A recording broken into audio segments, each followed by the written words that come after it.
Well, hello and welcome. I'm Edward Mills, the producer of the Abundant Mystic Teleseminar Series, and I am so glad and honored to have with me today Vicki Howie.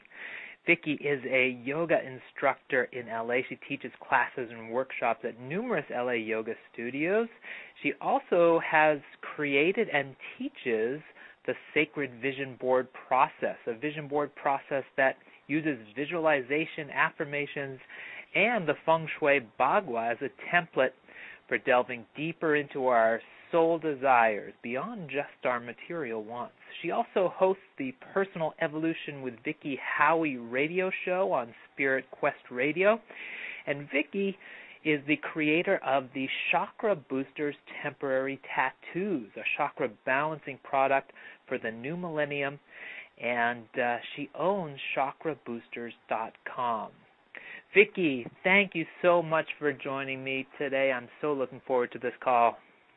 Ed, thank you so much for having me. I'm excited. Yes, me too.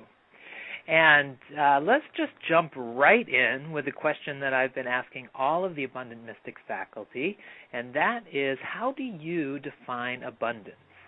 Well, actually, I hadn't defined it. So now I'm in the process. You sent me into the process of defining it, and when I really contemplated, I got to realize that I feel abundance is on the energy level for me. It's when my energy body is open and I'm expressing my full potentiality in every area of my being.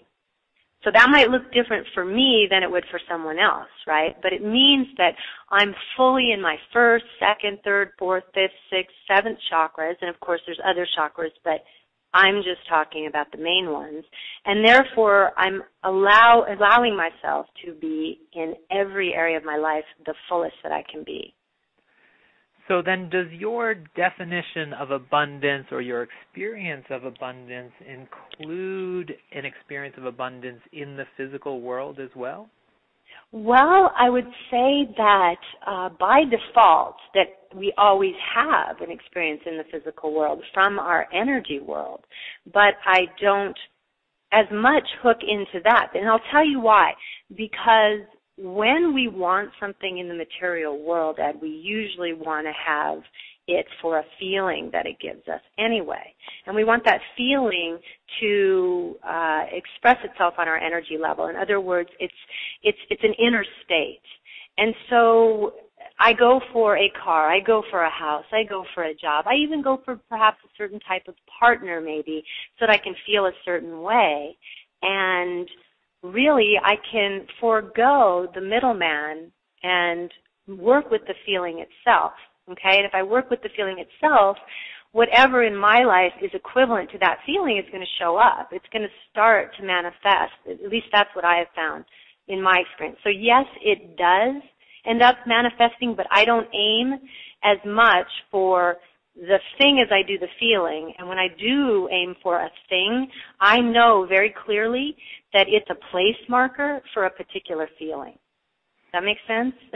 Yeah, absolutely. And let me play sort of devil's advocate here for a minute, in that, in my experience as a coach to a lot of modern-day mystics, I've seen that when people tend to focus most of their attention on energy, on the spirit world, that often the physical world gets neglected. Often they're struggling financially. Often their relationships aren't that good.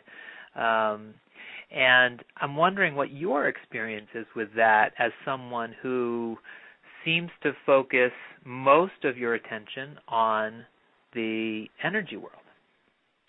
Let's say that I don't necessarily focus so much on energy. I will focus on feeling, which is understood in energy. But what I find that with most people who focus on what you're calling energy, they aren't really focusing on the full energy field. Okay? Most people that focus on energy are focusing on the higher chakras. Okay? I think that's fair to say. And because they're actually wanting to stay out of the density, the material world, that by the time you get into your lowest chakra, you might be focusing on energy, but you're dealing with the densest energy, a very material world. And so people who are more energy-oriented, energy healers or spiritual people, sometimes resist going down into the earthly, what I call the earthly chakras, which would be the first, second, and third, the chakras under the heart. And when they do that, then that's why the physical world falls apart, because those earthly chakras are very much attached to, for instance, the first one is our grounding and our most basic prosperity, our ability to manifest things in this world.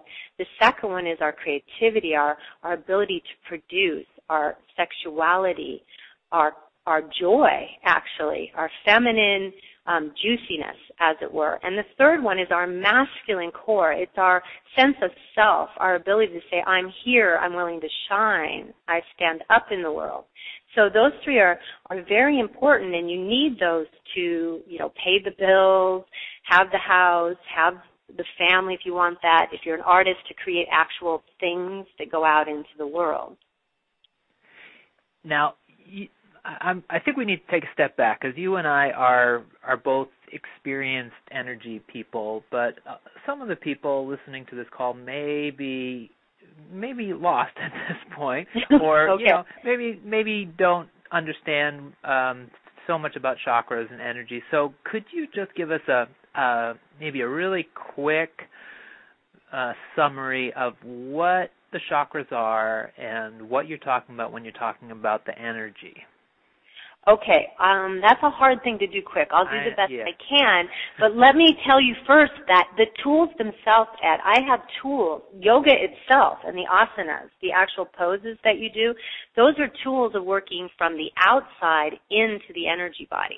Meditation tends to work straight with the energy, but asana works from the body, the density, back inside, and you can actually, through certain asanas, affect the energy body inside. So the tools themselves are not as esoteric as the energy itself. Right. And okay? And I'll go over that. I'll go over some tools that people can use if you'd like. Yeah. But the energy body. Just let people know that, or let us let people know that asanas are just the yoga poses. That's just the word for the poses. Right. The actual poses, the physical poses that we do, and so people can use that to go into the energy. The general consensus, I could say general, the popular consensus is to focus on the 7 main chakras, which are along the sushumna, or what is the spine, the channel, the main energy channel of the body. And we have these 7 chakras, one at the base, the tailbone, second one in the hips, third one in the core at the solar plexus, fourth one at the heart, fifth one at the throat, sixth one in the third eye, which is between the brows, and the fourth one typically on the top of the crown, or many people say just above the very tip of the head, the very crown. And those would be the 7 main chakras, and they each have properties, and they actually have characteristics that you can look at someone's life and what's actually manifesting and happening in their life, and often know maybe an energy area, one of those chakras, is dimmed or neglected or blocked in some way. Now, I'm going to jump right into chakra boosters because we're talking about chakras, and this is a product that you created, but I don't want to talk about the product itself yet. What I want to explore is your experience and the process that you went through in creating this, because it's such a great example of someone having an inspiration, having a guidance, and following through on it and acting on it and completing it. So I'd love to hear what happened for you when you got the idea and what steps you took to actually make it happen. Sure, Ed. I want to say first that the irony here is that the chakra tattoos themselves are what actually helped me get through the process of opening the business of selling the chakra tattoo. Interesting. Okay? Yeah. Because the first thing that I did was I heard about Masaru Emoto's work. He's the gentleman who did the research that some people may have seen in What the Bleep Do You Know, where he showed that words on water change the molecular structure of that water. So positive words affect the patterns, the molecular patterns, positively, like snowflakey patterns, beautiful patterns, and negative words affect it negatively, those, the water. So I thought to myself, we have these energy centers on the body, and I had been working for years in yoga to try to overcome some grounding issues, some first chakra issues that go back for me, who knows how long, but definitely from all the way to the womb. And in the yoga world where people believe in, the past lives and such, who knows, but basically I was lacking grounding. And so I thought to myself, if this research is right, and I'm 70% water, then if I get a root tattoo as low as I can on my tailbone, as low as I can on my back, right where that energy is, it will make a difference in my experience of grounding. And so I did that. And it was painful because that is right on the tailbone. That's right on the bone. And I saw it as a real rite of passage, so it was painful in a really exquisite way, like just, wow, I'm empowering myself right now. And before the pain came, though, before he put on the tattoo, he put on a stencil. And I kid you not, Ed, as soon as he put that stencil on my body, I felt energy run down both legs. As if wow. Just chutes had been open in both legs. And then one thing I did not expect was I spontaneously cried with no feelings of sadness, nothing. Water just gushed from my eyes. And I was like, wow, this is really amazing. But it was really over the next 2 months when things that I'd been putting off that needed to happen, shifts in my life where I was addicted to other people's first chakra energy and such, began to just effortlessly unfold and move. And at that time I said, this is something I have to share. So I decided to create chakra boosters. I went, wow, I can do temporary tattoos, because who's going to necessarily put all of the tattoos on their body, if right. any. Right. And so I set out with my son, who's an artist, to create what I felt would be the perfect chakra bouncing tattoos, with the elements included, with all the aspects of each chakra in the individual chakra tattoo. So what did you have to overcome? Where were the blocks, if there were any? I mean, maybe there weren't. Maybe you just got the inspiration and went. But the blocks were, I have started so many companies that I can't even tell you. I was the perfect mystic without grounding. Even before I was a mystic, even before I was a yoga teacher, back in my 20s, I would start a company. I started a singles newspaper in Seattle, and people would start to like it, and then I would drop it. I would quit it. I would just continue to move. I had no grounding, no ability, from lack of a home life or whatever reason, doesn't really matter. There was no first chakra going on. And I would have an idea and either not manifest it, or if I manifested it, I would drop it within months, literally months. And it was as if I could not be a grounded, rooted tree. I had to just keep moving around.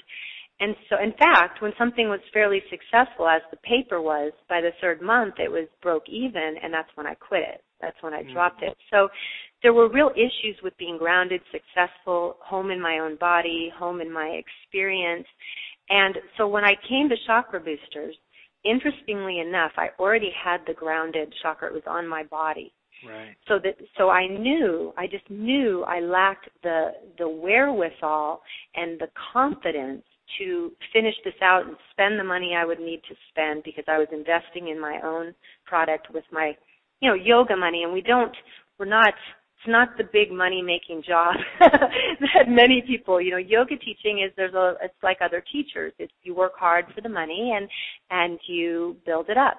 So I had built it up, and I knew I would need some forward energy. So I focused on the third. My second chakra has always been extremely strong, very creative, very watery. That's why I change and move and flow.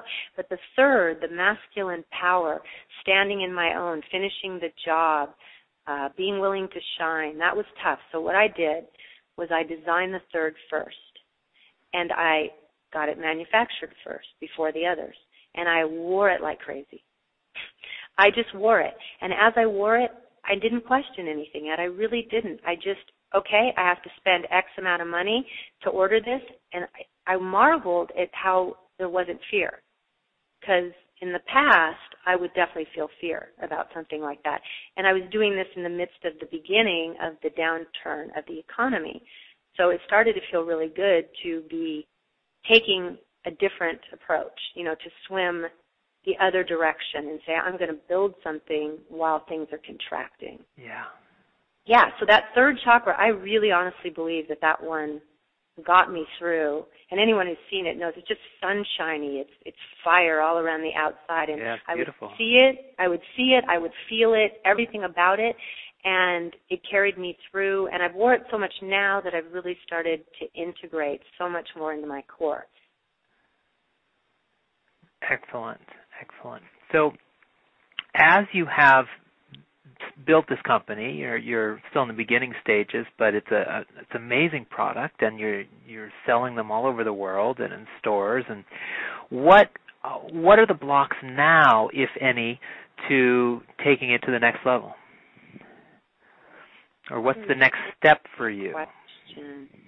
I don't really feel blocks as much as a honoring of divine timing. It took a certain amount of time to get the product in certain stores and certain studios, and then I had to stop, and it was time to do all the website and that. And then I got done with that, and it was near the end of the month, and my logic was telling me it's time to sell and go back into more stores and more of that. But everything in my being was saying, this is an end cycle. This is the end of the year. You need to wait and really begin and start your next wave. And so that's what I've been trying to do, is just honor. As a mystical business person, I'm trying to honor, whereas in the past I wouldn't have honored that. I would have been, okay, I got to just jump forward. I got to jump in. I got to push myself. I got to go. Now I'm trying to step back, feel what really feels right in any given moment, and go from there. Well, and I love that, because in traditional business, there is no honoring of the cycles. It really is you are always pushing. You are always trying to get things done. You're never taking the in-breath, if you will, and you're never having that pause. But it sounds like you really check in, and whether you're looking at the cycles of, astrological cycles or the earth cycles or your own cycles, it sounds like you're really willing to honor those and trust that though when you work within the framework of those cycles, that the end result is going to be better. You're so much more effective, and I love how I can just hear in your voice how much you honor the cycle bed, and that's so amazing, because our culture really doesn't, and that's part of the feminine that I think we're hopefully turning back toward. Let me tell you a little story that describes this divine timing, I think, really well. When my son was not quite 3 years old, I took him to Chuck E. Cheese, because no matter who you are as a parent, you must take your child to Chuck E. Cheese. No, it's mandatory, my daughter right? is not going to Chuck E. Cheese. Ella, if you're listening. All right. she's gonna be damaged for life, and she can't go to Chuck E. Cheese. So anyway, I took him to Chuck E. Cheese. I broke down. I took him there, and we were playing on one of those. I think it's called pachinko, the pinball that goes down. It's a vertical pinball machine, and you put the balls at the top, and they bounce around and come down at the bottom. Well, I was doing my typical type A business-like behavior that so many of the adults do, and I was shoving as many balls as quickly down the hole as I could to get my score going, and I got my score, and I'm done, and my son, I did it to show him. I did it once, and he goes, my turn. I said, of course it's your turn. So he starts to do his own game. But he takes his pretty little time.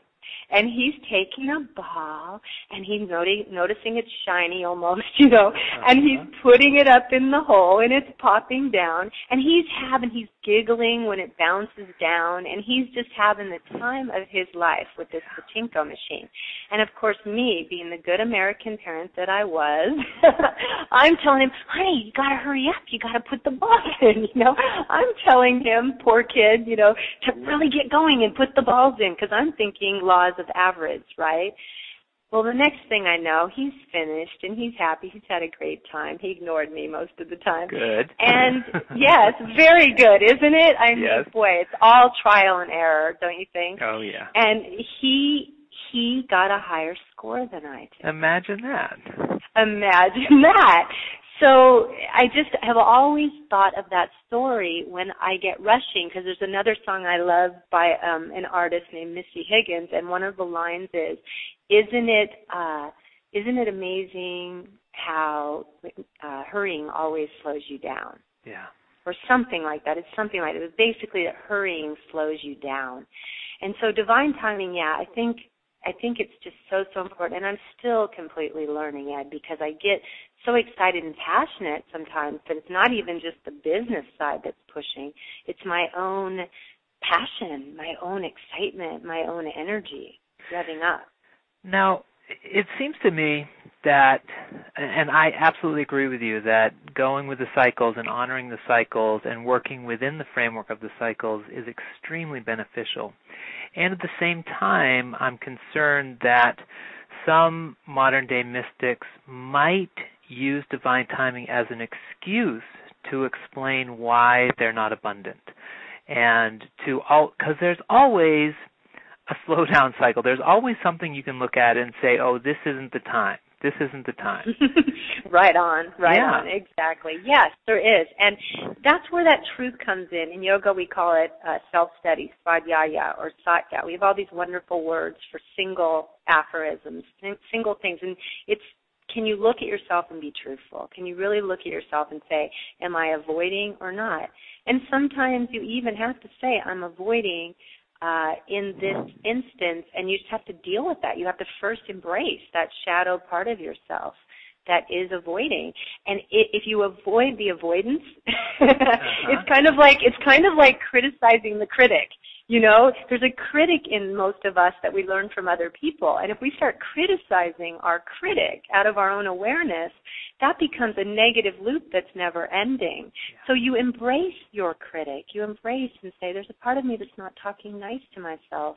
So let me love that part for a minute instead of going, oh, I've got to stop not talking nice to myself, because then you're just criticizing the critic. And it's the same with the procrastinator. It's the same with the avoider, which is just a cousin of the procrastinator.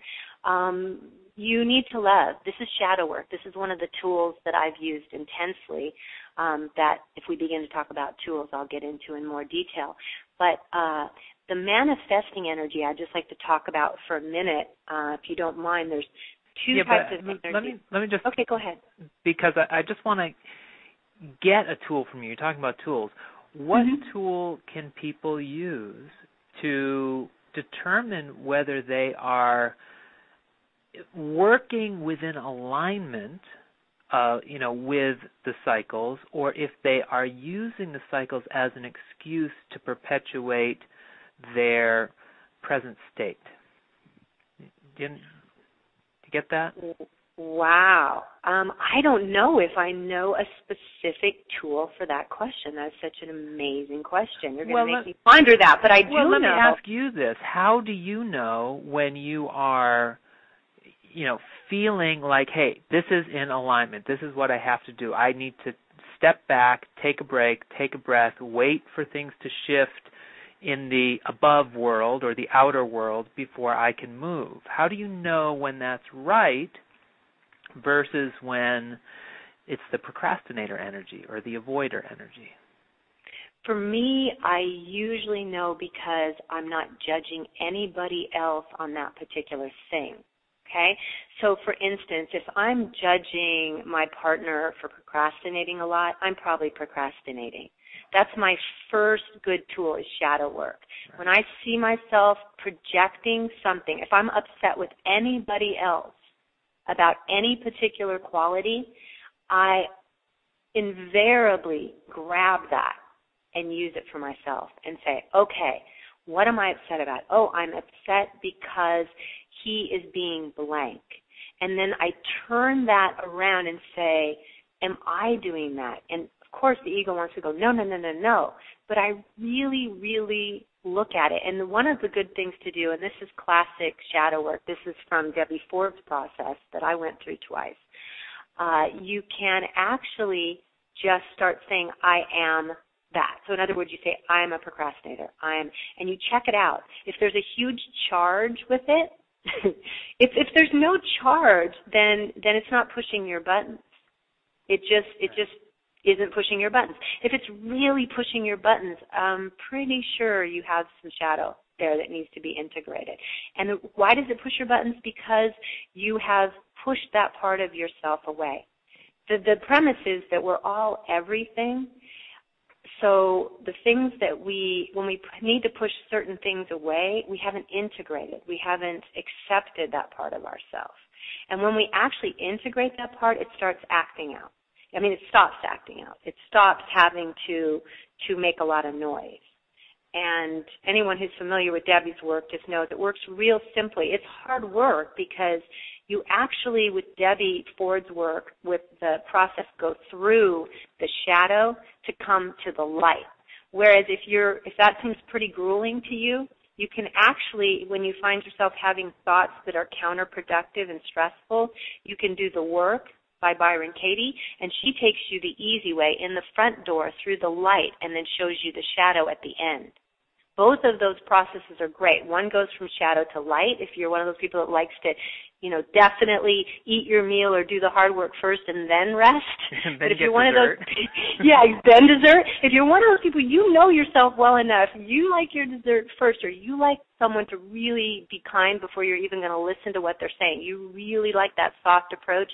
Then I would say more go for the work, do the questions, and at the end of the questions you end up with the turnaround, which is the shadow. Nice. So we're talking about the shadow work, and as you were speaking, I just had this image that we can do the same work with scarcity and abundance. I mean, scarcity is really a part of the shadow that's coming up in the collective big time right now. And it seems like we can do that same kind of work of really embracing it. We say embrace the shadow, and then it loses its power. Well, embrace the scarcity in some ways, and it loses its power over us, and then we can step into abundance. Would you say that there's some truth to that? Well, of course there's definitely truth to it, and there's truth that it exists. I mean, it's easy for me. Everything exists. We look at the poverty in the world. There's scarcity. Embrace it. Be a part of awareness of it. Rather than run from it and ignore it and pretend like it doesn't exist, have compassion for it. Let it into your heart. And you might even start to find that you begin to act out of that place. So anything, I know some of this stuff seems a little bit out there, but that's why I like to keep it in simple adjectives. Like when we start dealing with ideas like scarcity, it's really the easiest way is working with other people. Both Debbie Ford and Byron Katie's work, both of those systems work with projection onto another person or another country or another entity of some kind. So they're very specific. And you can then put a word on what it is that you are being triggered by. The person's being greedy. So let's just use greedy, because greedy is a great one, right? If you're an abundant mystic, you might look at somebody who's all in their lower chakras, who's very earthbound, and say, gee, that person's so greedy. Yeah. Okay? Yeah. But the truth is, Ed, that we're all greedy on some level. We don't have to act it out as adults because we can choose to go a different way with our actions. But it's interesting, the choice only really comes in when we are willing to admit that when you're 3 years old and you have a cookie, you might not want to share it, or even 2.5. Let's get even younger. Because it's human to want things for yourself, okay? And then you can begin to rise above that if you don't punish yourself for having that natural inclination. Does that make sense? Absolutely, and it ties in perfectly with something that Joe Vitale and I talked about this morning, which is how so many modern-day mystics do have resentment towards people with a lot of money. They look at people driving nice cars and owning big homes, and they get upset, they get angry, they get jealous. Yeah. And how is that working for them, Ed? Right, exactly. How is that working? Exactly. So basically, when they get upset, what it's showing them, if they want to do the shadow work, is that they're not accepting the prosperous person or the person that would enjoy material goods within themselves. Exactly. And in a chakra sense, and eventually I do want to get to talking as quickly as I can about these currents of energy that go up and down the chakras, because they're as important or more important in this day and age than the chakras themselves. It's the energy currents that actually create the wheels of energy that are the chakras. We have one energy current that's the liberating current that mystics tend to focus on, and that goes from earth freeing you up toward heaven or up toward the skies, up toward universal energy. And the other one goes from universal energy, from the stars themselves, down all the way into the earth. The second one is the manifesting current. It's the one that makes things go from a vision or an idea all the way into reality, and then maybe even stay around for years and years. Right? It's the thing that nails things down and makes them real and makes them happen. And the other one is what frees us up and gives us lightness. Now imagine if you are totally in your lower chakras, manifesting chakras, you're not going to feel any freedom. You're going to have all this wealth, all this connection to material things, but no feeling of light spirit, no feeling of joy, or, you need those upper chakras for your freedom, for your sense of openness and true abundance. But people that stay up in the upper chakras and don't come down to earth lack the feeling of grounding and lack the feeling of safety and lack the ability to actually take these great ideas they have, these great visions, bring them down into the earth, make them real, and keep them around. And that tends to be what many modern-day mystics do. They tend to focus on the upper chakras. And in part, that's because a lot of the mystical teachings have been about moving up the chakras, sort of evolving up the chakras. Yes, Ed, yes. It's been a classical paradigm. That's a classical paradigm. In yoga, that's the classical yogic. It came from Patanjali. We've heard about it over and over, that we're trying to get out of this physical realm, this burden of a body, that we're trying to ascend to something higher. But there's other philosophical views. In the yoga that I teach, Anyasara, tantric philosophy is dual. Non-dual. So you have duality, which is classical. It says, here's my body, here's my spirit. The body is less than the spirit. The spirit needs to rise above body. In the non-dual world of Tantra, you have the idea that all of it is one. It's different frequencies of one unified energy. You can call it God, you can call it the universe, but it's all one, appearing in different glorious forms. So that really starts to help you take the judgment away when you take a tantric position. But real quickly, if I could just add, Ed, that, the people that are judging, what I see a lot of times is people judging people that are being in their lower chakras. So you'll have spiritual people judging people in their lower chakras, and they'll say, oh, they're greedy, they're destroying the earth. And you know what? Those people are often destroying the earth because they're not bringing any spirit in. they're disconnected from spirit, and they're just like basically using the earth up. But spiritual people, if they're up in the upper chakras and not coming down, then they're not abusing the earth, but they're neglecting it. So if we're both parents, in one case you have the people with no spirit who are abusing and using up the earth. In the other case, you have spiritual people neglecting, not coming down, not showing up in their power to say, hey, this is not right. Let's love the earth. Let's come down and be earth-oriented and be rooted into her beauty and take care of her.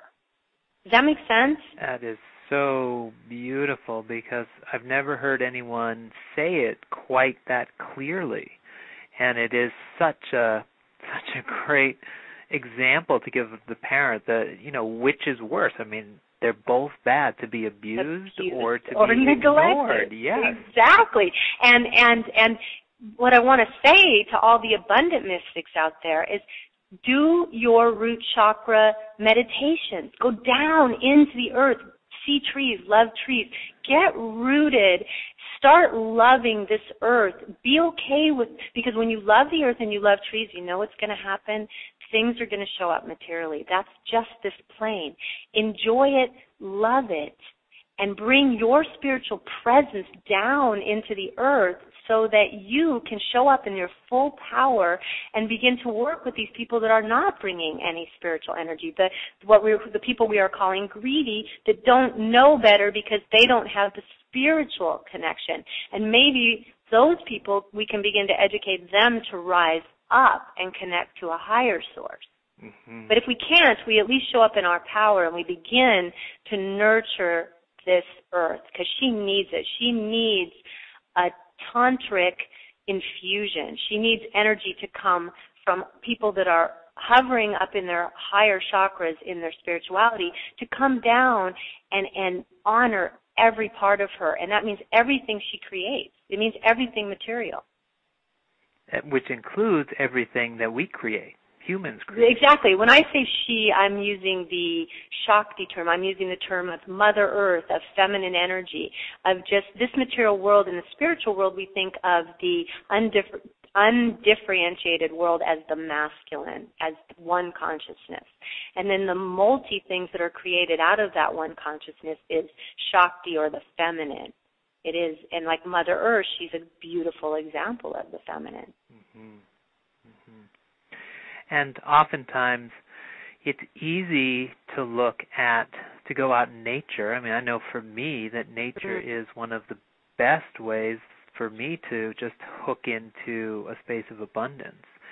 But we often look at buildings and cars and machinery, and it's harder to see those as expressions of abundance, and yet, what are they? I mean, they're creativity manifested in the world. They are abundance. Everything's abundance that we create. Wow, Ed. Yeah, I love that. I really love that. I do think that some things that are created, though, are created with different intentions. Like we said before, there are people that are in their lower chakras that aren't quite as evolved. So some of these buildings, some of these cities, there's not that beauty that nature has because we didn't bring the spiritual intention to it. So this is why we crave nature so much.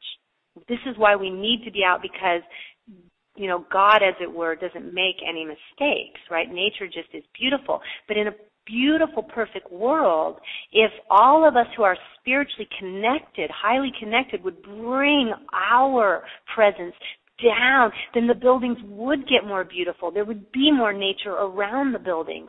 There would be more, and I know this might sound Pollyannish or I don't know what the word would be exactly, dreamlike, but I really hold a vision for that kind of world within myself. And since I've been doing my first chakra work, my third, second, and first chakra work, have really found that I crave nature more.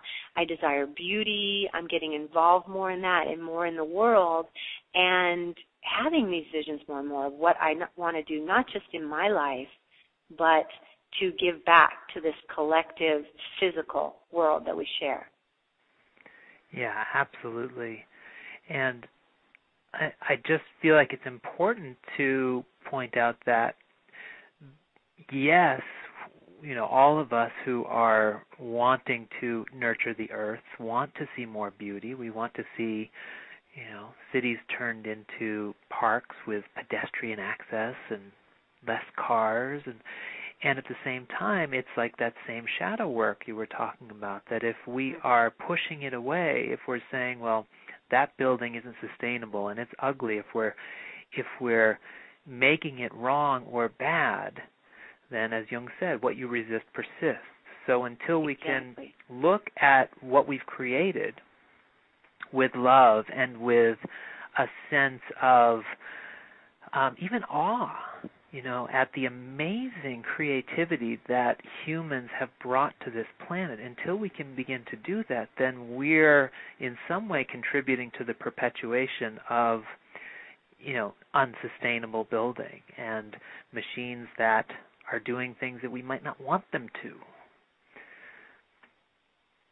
I know you're going into an area that really is going to bring a lot of people on the blog because you're touching a dangerous area there, buddy.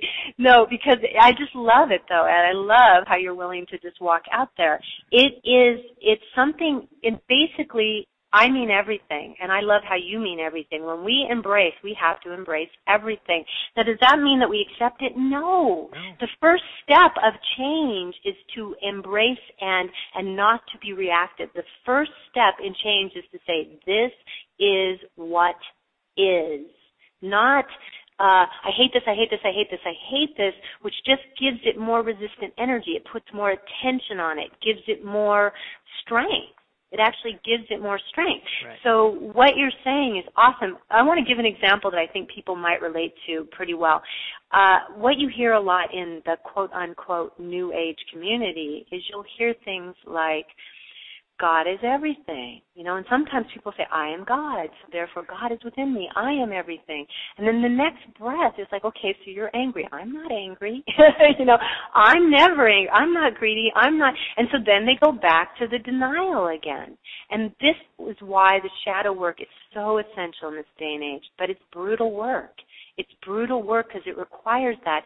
If I don't like a certain leader, or if I don't feel like I like even the way the country's running or the way another country is treating us or anything, if I don't like any of it, I have to go and embrace it. I have to go and do the work and find that in me. We might say I had a little bit of problems with the past administration. It caused me to do a lot of shadow work. Good. I had to go in and say, what part of me? It's in there somewhere. There's a part of me that I'm resisting, that I need to embrace, to then come to a place where I can create something different. Yeah. And as long as we say, I am not, I am not, I am not, right away what I say to myself is, if I'm everything, I am not is not an option. That's perfect. Right? Perfect. I want to bring us back to abundance because we're exploring some very intriguing areas, but this program is about abundance, and a big piece of that is financial abundance. And we're talking about duality versus non-dual, and one of the dualities that it causes a sticking point, if you will, for many modern-day mystics is this spirit-money split, this belief that money and spirit don't mix. And I'd love to hear your take on how moving from that dualistic perspective into a more tantric, non-dual perspective can shift your relationship with money and abundance. Well, let's just for a moment go back to the energy centers again. The first energy center, first chakra, red, dense, relates to basic money and being able to have all your financial needs met. Okay, the seventh, the top one, of course, relates to being totally spiritual and connected and all in spirit. So the two are opposites. And I can see why people so often have trouble and feel like they don't mix because they're at opposite ends of a spectrum. But the truth is, it's a spectrum. And guess what happens when you come to the middle of that spectrum? You're right in your heart. Literally, Quite literally, the heart is the fourth chakra. So when you come to the middle of the spectrum, when you soften your attitude about the opposition and come into a soft place of acceptance in your heart, you begin to realize that you have both currents running through you. Spirit goes down into the earth and earth goes up to spirit. So they do mix. They're just completely opposite energies. Heaven can become earth and earth can become heaven if we allow them to, if we bring them together. Well, and they come together in us. They come together in us, and guess where? In the heart. The heart. Yeah. In the heart. That's why the heart is such a key. That's why we're always talking about love. That's why we're always talking about compassion, understanding, union with others. Because in that middle place of the heart, these two different spectrums come together and radiate outward and create beauty.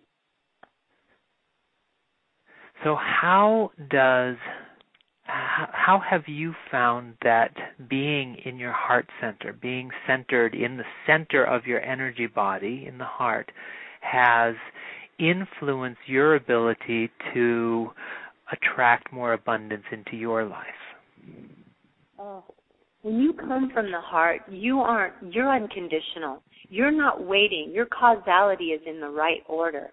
You are giving love. And when you put things out, it's like a boomerang. It just comes back. You're not waiting, treat me a certain way and then I'll treat you. You don't say, well, how's life going to treat me today? You wake up and think, how am I going to treat life today? Not how is that person going to treat me, but how am I going to treat that person? Love is this beautiful, unconditional light moving outward. And when you do that, it circles back and creates true abundance on so many different levels. At least that's how I found it. Now, a lot of the people that are listening, if they're mystics and they're wanting more abundance, we can pretty much say that probably like me, they were not in their lower chakras. They were not in their first, or they aren't in their first. So the journey is actually maybe not even just to be in the heart at first, Ed. The journey for these folks is to be in the root, to be in the earth, to be in their grounding, be in their pelvis, in their tailbone, feel their feet on the ground, garden, pottery. There's all kinds of things that move you into the first chakra. If it deals with clay or earth, for me, going to Sedona is a heaven on earth for first and second chakra. That's why it's so orange and red in its coloring, because it's so dense with first and second chakra energy, and you can feel it. You can just feel your feet on the ground. You can feel your pelvis. You can even feel your power center, because the first two are so strong, you feel your third. So basically, my suggestion to people that feel they're very spiritual, but they lose the keys, right? Or they start a project and don't finish, or they have great ideas and they never even start their ideas. My suggestion for these people is to do rooting, manifesting meditations, where they literally sit and visualize roots and draw earth energy up into their pelvis and then express it back down into the earth. Or garden, or do pottery, or do things that go out into nature and walk and pick things up and touch them and feel nature and be with it. And just in doing that, it'll take them into their heart. Because I consider you mystic, and you said you feel so at peace when you go into nature. Well, I think nature grounds you into your first, because I feel like you have so much understanding of the spiritual. So then nature grounds you into your first, and then the two come together like a rainbow right in your heart, and you feel that peace in your heart when you're out there. And it is very possible to perceive that you're in your heart when you're actually still up in your head. Ooh, I like that. Explain that. I love that. Well, extrapolation. Because the paradigm has been go up and out. You know, many mystical people, I mean, when I was doing energy work, I would work on people and, 80% of them weren't even in their body. They were floating around up above their body. And right. so for people like that, coming down into your head, you get down into your 7th, your 6th chakra, you actually come back in, that can actually feel like, wow, I'm in my heart, because you've come down into the body, but you haven't come down into the heart, because you, as you say, you haven't even begun to explore those lower chakras. May I say that maybe you come into your thoughts about love? Maybe you come into... Exactly. Yeah, that's excellent. Yeah. I love that idea. I go with you on that one. I think you've got something there. Yeah, so your advice and your tools for connecting with the lower chakras, connecting with the physical body, the physicality. I mean, we've come into this world to be physical. It never has made sense to me that we went through all of the struggle exactly. to come from non-physical into physical just so that we could turn around and work our way back out to non-physical. I mean, that's going to happen anyway. We know we're all going back to non-physical. Exactly. So why not spend the time that we're here, being in the body and recognizing that we're the bridge between the physical and the non-physical. Why not? And that's what being an abundant mystic is all about. Yes, bringing that spirituality down here into this plane where it's needed so much right now. Let me tell you, I collect laughing Buddhas. And it took me a while to figure out why I love laughing Buddha. I adore laughing Buddhas because he is so earthly. He's got that belly, and he's holding money, or he's got babies around him because he often stands for fertility. So he represents 1st, 2nd, and 3rd chakra. He's got a big belly. He's representing, being full, being material, being heavy. There's nothing light about him, right? Gandhi's very skinny next to Buddha, right, next to laughing Buddha. Okay, so you've got this really materialistic Buddha. But then he's got this beautiful heart and smile. I mean, just every time I look, I collect them. It's the one thing I allow myself to collect because when I see them, I just smile. They all look alike and they all look different. They all look alike because they hold this energy of peace in the midst of abundance, of spirituality in the midst of having heavy material connection. And does that make sense? Absolutely. And it's such a good antidote, if you will, for the traditional perceptions that we've inherited from, Buddhism and other Eastern religion or spiritualities of detachment and non-desire, and enlightenment even is a concept that doesn't really lend itself to creating a balanced presence in the world.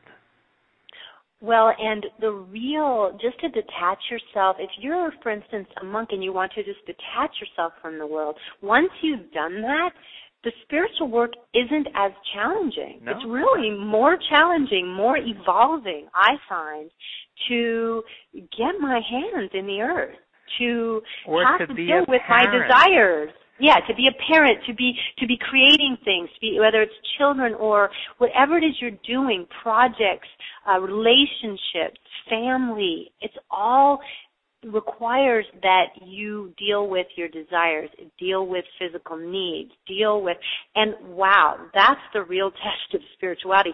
Anybody who's taken a vow and gotten completely out of the quote-unquote real world will tell you that it's not the same in your spiritual evolution to just keep this ongoing connection with spirit without the same challenges to it.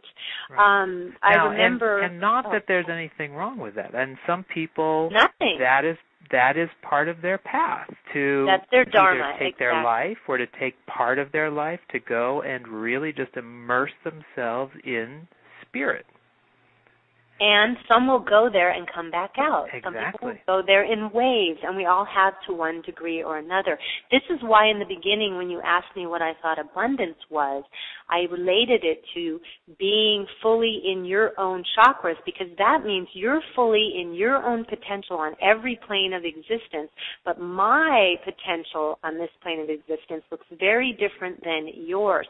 Not every single person here is supposed to come here and necessarily have the same life path, right? But yet we sometimes sell self-help or whatever as if everybody's supposed to want the same homes and cars and material things, and it just doesn't, I don't buy into that. I believe that we all have this inner dharma, and we go through this in the vision board process that I do, and it's about unlocking our totally unique dharma, our own path. But within that path, for instance, you're a seed. You are a seed, Ed. I'm a seed. So what are you going to grow into? Well, you're going to grow into whatever your seed is. But as you grow, you can grow really healthy, really full, and be a full version of, say, you're an oak tree, or you could be trying to be a palm, or you could just fully be the oak tree that you are. Because if you keep trying to be a palm, you're going to be a really skinny oak tree. You're going to be a funny-looking oak tree, right? And that's not your dharma. So that's the thing. Our chakras hold the key. Our own inner energy and inner world manifesting, it shows us who we are. Our desires show us who we are. Our heart shows us who we are. Well, and that is such a great point, and we're not going to have time to really dive into it, but I do want to touch on it because what you said about, we all have our seed. We're all a seed, and we're growing into something. We may not know exactly what that is yet, but part of what I believe is happening with all the craziness we're seeing in the world around us is that modern-day mystics are being asked to get really clear on what their seed is. What seed, what plant did they come here to be, if you will, and stop trying to be some other seed. Stop looking at the financial paradigm that we've been living in that has detached itself from sacredness. Bring sacredness in. Use your guidance to say yes to what you know to be true inside of you. Be the tree that you were meant to be. Yeah, and I love how you just said that it's, what did you say exactly? It has taken us, this financial paradigm that has taken us away from sacredness. Yeah. You're speaking, Ed, of the exact thing that I'm talking about, where we are not being tantric. We are not in the earth. What happened? The bubble burst. The bubble burst because everybody was up in their head, up in the air with credit, and there wasn't any tangibility, any earthiness to what was happening in markets and in, with loans and with everything. It was all credit, credit, credit. It wasn't real. It wasn't earthy. So this is what I'm saying about coming back down to earth. I'm hoping that we're coming back into a place where I think we can, if we come to this place of earth, we're going to let go of a lot of anxieties. When you start to come back, when people take the chakra boosters, and when I see really quote-unquote spiritual people, I just give them a free first chakra. Yes. Yeah, I just you did it, Ed. I gave one absolutely. to you. So what was your experience? I'm going to see if you use the words that other people use. What was your experience when you put on? Well, it brings you down. When you're not in your first chakra, you're in fight or flight. So a lot of modern-day mystics are floating around, constantly in that fight or flight fear space. And when you activate your first chakra and you come down and you occupy it, it brings you down out of that fear. It grounds you, and that's what happened for me. It brought me down. And I've gotten pretty good at being down in my first chakra when I do what I need to do, when I exercise, when I get out in nature on a regular basis. But having that tattoo on the very base of my spine, it was just like, boom. And exactly. Boom, it just brought me down there, and it took me out of that spinning up, out of my body space, and it just calmed me down but allowed me to stay really focused. Well, Ed, if you don't mind, let's go for a moment back to a couple tools then. Yeah. Okay, so there's tools like the chakra boosters, and there's tools that work from the inside out. The meditation that I mentioned, and people can get a hold of me at chakraboosters.com, and I'll start to, I'll get either on my blog or something, I'll get a root meditation out for folks, or I'll try to do it in an audio version. But to start to meditate from the inside out, you can do things, and from the outside in, you can do the physical things that I said, like pottery and gardening and hiking and being earthy, working with your hands. That's why pottery is so good, or ceramics, and just being in earth, in the earth itself. But you can also do asana, which is poses, yoga poses. And with Anusara yoga that I do, people it literally has a whole principle. It has the 5 principles of alignment, and a couple of those principles are all about grounding and earthing and going into your muscular energy and going into the density, into your body, and being here in this body. Then we stretch out and up after we root in. You have to have the roots first. Nobody builds the top of the building first. But a lot of mystics are trying to live in the top of the building, and they're not even looking down and seeing that there's no foundation underneath the building. Right. So, and if you don't like foundation, if you don't like the material world, start asking why. Because we've got to come back to it to take care of it. I really think it's the denial of it is almost as bad as the abuse of it. And we all need to come back to this material world and take care of her, take care of Mother Earth. Yeah. And ourselves.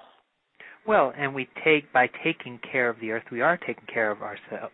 Exactly. It's all the same. Yeah. It's all first and second chakra. It's all earthy, physical energy, and just loving it.